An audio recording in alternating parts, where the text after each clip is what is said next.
Baiklah, Shalom. Saya akan mempresentasikan tugas mata kuliah pemuridan dan saya akan membahas tentang karunia-karunia rohani, melayani. Dan di sini saya akan bahas dengan ada beberapa poin. Yang pertama itu definisi karunia-karunia rohani melayani. Yang kedua itu 7 prinsip karunia-karunia rohani melayani. Menemukan, mengembangkan dan menggunakan karunia-karunia rohani tersebut. Berikut penjelasannya di sini.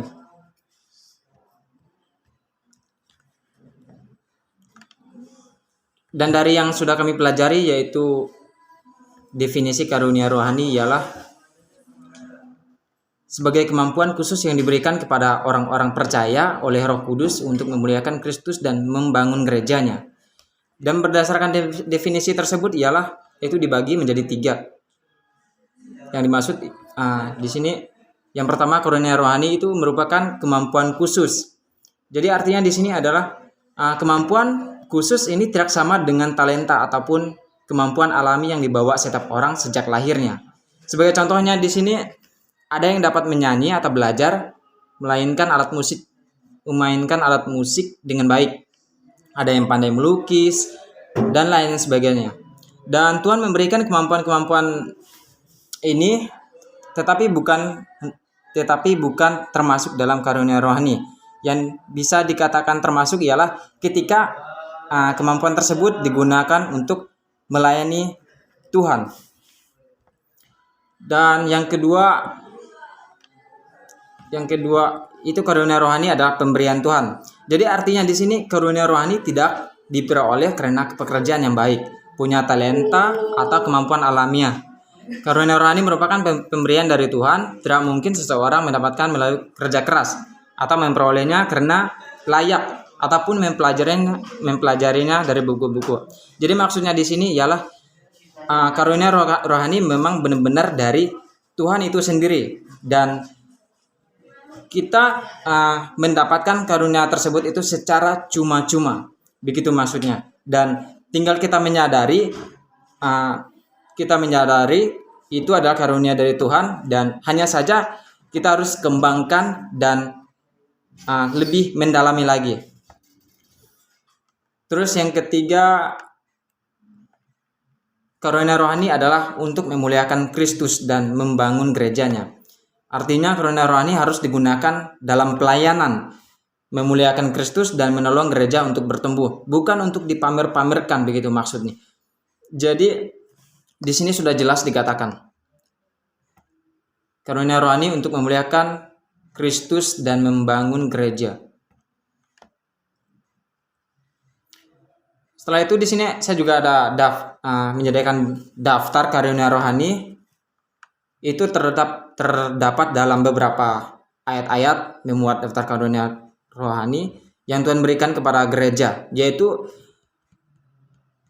karunia dalam Roma 12 ayat 6 sampai dengan 8. Dikatakan bernubuat, melayani, mengajar, menasihati, membagi-bagikan, memberi pimpinan dan kemurahan pelayanan. Dan terdapat juga di dalam 1 Korintus 12 ayat 4 sampai dengan 11, yaitu karunia hikmat, pengetahuan, iman, menyembuhkan, mukjizat, bernubuat, membedakan roh, bahasa roh dan berbahasa roh dan menafsirkan bahasa roh. Dalam kurung itu karunia pernyataan atau manifestasi roh. Yang ketiga itu bisa dilihat juga di Efesus 4 ayat 11 sampai dengan 12. Bisa lihat sendiri, yaitu dikatakan karunia rasul, nabi, penginjil, gembala dan pengajar. Itu karunia jabatan kepemimpinan. Dan di sini juga terdapat di 1 Petrus 4 ayat 11, karunia rohani itu berbicara atau berkhotbah, melayani. Bisa dilihat juga di 1 Korintus 12 ayat 28 sampai dengan 30. Itu sudah dikatakan juga tadi hampir sama dengan di ayat di ada di Efesus dan 1 Korintus juga dia bersama. Setelah itu ada 7 prinsip karunia-karunia rohani berdasarkan Roma 12 ayat 6 sampai dengan 8, 1 Korintus 12 ayat 4 sampai dengan 11, dan terakhir 1 Petrus 4 ayat 11. Kita menemukan prinsip-prinsip tentang karunia rohani, yaitu karunia rohani diberikan pada saat seseorang dibaptis ke dalam tubuh Kristus, yaitu pada saat lahir baru. Dan karunia-karunia itu tidak bisa kita sadari ketika kita belum lahir baru, dan tidak mungkin sebelum kita lahir baru kita langsung menyadari kita dikasih karunia rohani oleh Tuhan. Itu tidak mungkin.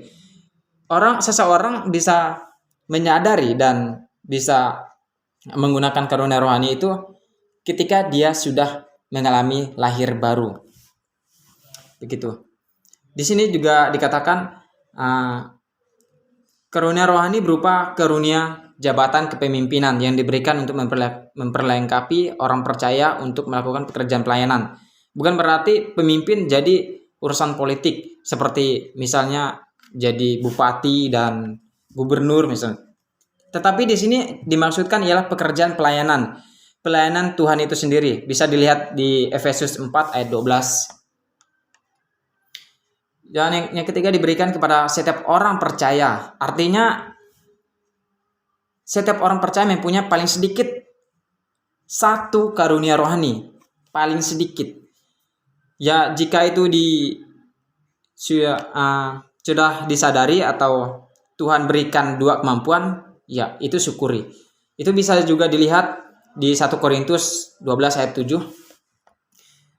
Yang kelima, karunia rohani setiap orang percaya berbeda-beda satu dengan yang lainnya di Roma 12 ayat 6. Yang keenam, karunia rohani diberikan untuk membangun tubuh Kristus, seperti yang saya katakan tadi, untuk membangun pertumbuhan gereja, jemaat. Yang ketujuh, setiap orang percaya harus menggunakan karunia-karunia mereka untuk saling melengkapi dan melayani. Itu di Roma 12 ayat 4 sampai 5, di 1 Petrus 4 ayat 10. Dan di sini bagaimana sih cara kita menemukan karunia rohani itu? Di sini juga sudah ada beberapa poin. Yang pertama itu kita harus menyadari ini adalah pemberian Tuhan. Bagaimana caranya? Jadi yang dimaksud di sini ialah saudara memiliki paling sedikit satu karunia rohani. Sudah saya jelaskan juga tadi. Ya, itu yang pertama. Yang kedua itu dengan cara berdoa. Nah, tentang hal itu, mintalah kepada Tuhan untuk menunjukkan apa karunia rohani kita. Setelah itu yang ketiga, pelajari. Jadi maksudnya di sini ayat-ayat Alkitab mengenai karunia-karunia rohani, Allah menyatakan kebenaran melalui firman-Nya. Setelah itu tulislah. Jadi tulislah, ini maksudnya tulislah apa yang Anda senangi, sukai. Contohnya, apakah Anda senang mengajar anak-anak? Atau apakah Anda senang bersaksi? Atau Anda senang berdoa? Intinya lagi, ingat Tuhan. Dan menggunakannya hal-hal yang diberikan kepada Anda untuk kemuliaan Tuhan itu sendiri. Setelah itu pahamilah. Jadi maksudnya di sini itu kemampuan kita sendiri, kita harus memikirkan tentang cara Tuhan memakai kita sekarang. Jadi manakah di antara hal-hal itu yang paling menonjol? Seperti yang saya katakan tadi, apakah jadi pengajar anak-anak dan atau yang lainnya gitu. Setelah itu dengar. Itu poin ke-6 itu, dengarlah. Jadi artinya begini, kita mendengarkan suatu pendapat seseorang Kristen. Pendapat dari orang Kristen yang lain, bahwa Allah menggunakan orang lain untuk menolong seseorang mengetahui karunia-Nya, mengetahui kemampuannya, di mana Tuhan izinkan, Tuhan percayakan dia menjalankan karunia tersebut. Setelah itu mintalah. Yang dimaksud dengan mintalah di sini ialah mintalah nasihat dan konfirmasi atau peneguhan dari pimpinan rohani Anda. Ya seperti misalnya ada kegiatan komsel dan atau pimpin rohani kita kakak-kakak tingkat waktu ada organisasi seperti KKR misalnya kan, ataupun bimbingan dan lain sebagainya tentang kerohanian. Itu karena itu pemimpin mendapat tugas untuk mengajar, mengarahkan dan membimbing jemaat melayani berdasarkan karunia-karunia kita atau karunia-karunia yang sudah tertera di dalam ayat-ayat tersebut. Setelah itu terimalah karunia Anda sekarang dengan bersyukur, mengucap syukur kepada Tuhan atas karunia yang telah Ia berikan kepada kita. Jadi maksudnya di sini ketika kita sudah menyadari karunia tersebut, karunia yang diberikan oleh Allah itu sendiri, jadi kita harus patut bersyukur, kita patut bersukacita, mengucap syukur yang sangat luar biasa kepada Tuhan atas karunia yang telah dipercayakan kepada kita untuk kemuliaan nama Tuhan. Setelah itu bagaimana sih cara mengembangkan karunia-karunia tersebut? Karunia-karunia yang sudah Tuhan berikan kepada kita, yang sudah Tuhan berikan melalui segala apa yang kita senangi, apa yang kita lakukan di setiap pelayanan kita. Yang pertama itu izinkan Roh Kudus untuk membangun karunia Anda secara bebas. Artinya bersedialah untuk dipakai setiap hari, mintalah Roh Kudus untuk menuntun, menolong dan membuat Anda menjadi berkat. Itu bisa dilihat di Efesus 5 ayat 18. Yang kedua itu adalah terlibat dalam setiap pelayanan ataupun pekerjaan Tuhan di dalam gereja. Baik itu di gereja lokal maupun gereja yang lainnya. Karunia-karunia itu bisa diberikan untuk membangun tubuh Kristus, yaitu gereja. Yang ketiga, cobalah cara-cara yang dapat Anda lakukan untuk menggunakan karunia rohani. Misalnya di sini, jika Anda dapat menggunakan karunia Anda melalui musik, mulailah untuk menyanyi dengan paduan suara. Saat Anda menggunakan karunia rohani, Tuhan akan memberkati orang lain melewati suara kita atau melewati yang karunia-karunia yang sudah kita tampilkan. Contohnya tadi bisa bermain musik, bernyanyi, dan lain sebagainya.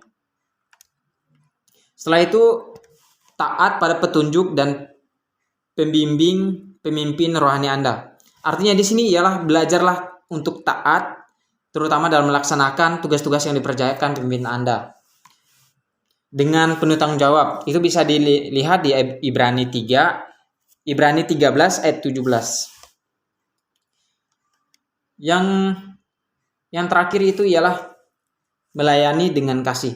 Jadi ketika sudah ada karunia rohani itu di dalam diri kita itu digunakan untuk melayani Tuhan.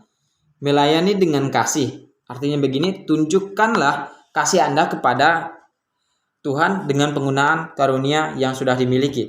Mulailah hari ini untuk menemukan dan menggunakan karunia rohani yang telah diberikan kepada kita. Baik, itu saja yang saya sampaikan.